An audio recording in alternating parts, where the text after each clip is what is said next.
Let us get the details related to data type conversion. We will understand how we can typecast to change the data type of extracted value to its original type. We have already seen these quite a few times so far. However, in this case, I am trying to consolidate all the information related to data type conversion.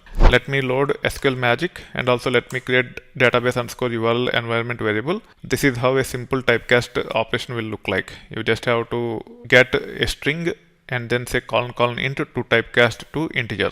If you run this, it will just return 9. If you remove int here, it will return 09 because as part of strings you can have zeros before the numbers. But with this approach, the 0 will be gone. You can also typecast to float where you will be seeing decimals. You can see here it is saying 9.0. Now let me typecast to integer only. Let's get the date. When it comes to dates, we typically try to get the information such as the year, month, date, etc. or day, etc. Typically, when we use functions like split underscore part or to underscore char, they are nothing but of type strings. We might want to typecast to integer. This is how we should be able to typecast. So in this case, using split underscore part by specifying hyphen as delimiter and 2, we are able to get the month part, which is nothing but this one. However, this is of type string, and this is how you should be able to typecast and get a 9 instead of 09. You can also run this one where we are using toChar to get the month part, and you can see that the output is typecasted to integer. You can also apply this on top of column values or functions such as current date or timestamp. Even though the 11 is of type string, now it is actually displayed as integer. With 11 it is not that obvious. That's why it is important for us to use values such as this one. Let's copy this and paste it here.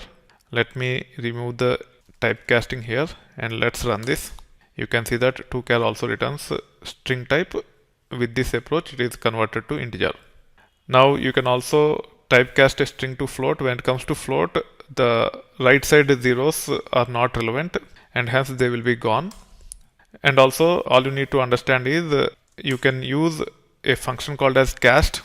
However, if you use cast instead of colon approach, you can specify the string or whatever you want to typecast, and then you have to use keyword as and you have to specify the data type to which you want to convert the data to. So in this case, we are trying to convert string to float, and hence we can say cast of the string as float. Now you can see that it is returning 0.04 because zeros on the right side are not relevant with respect to the floating numbers.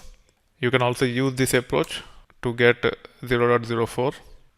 Similar is the case with 09. Instead of saying colon int the way we have seen earlier, we can say cast of the string as int and it will return the integer number.